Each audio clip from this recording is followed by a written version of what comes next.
साम्राज्य न्यूज, सामान्यांचा असामान्य आवाज. मार्डीचे बहुचर्चित मंडल अधिकारी सुखदेव पाटील यांच्या संदर्भातील तक्रारीवरील सुनावणी थांबवण्यात आली.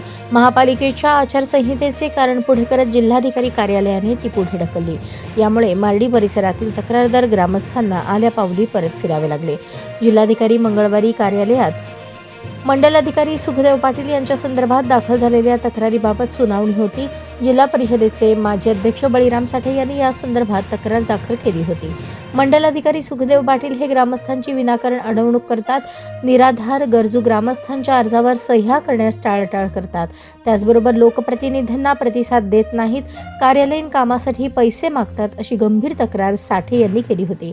या संदर्भातील सुनावणी मार्डी परिसरातील जवळपास 20-25 ग्रामस्थ मंगळवारी जिल्हाधिकारी कार्यालयात दाखल झाले. मात्र तत्पूर्वी तहसीलदार निलेश पाटील यांनी जिल्हाधिकारी यांची भेट घेतली. यानंतर आजची सुनावणी पुढे ढकलण्यात आल्याची माहिती साठे आणि ग्रामस्थांना दिली.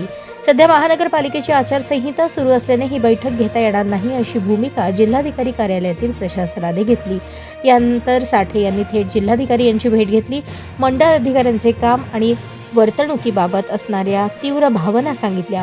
यावेळी जिल्हाधिकाऱ्यांनी आचारसंहितेनंतर बैठक घेऊ असे आश्वासन दिले.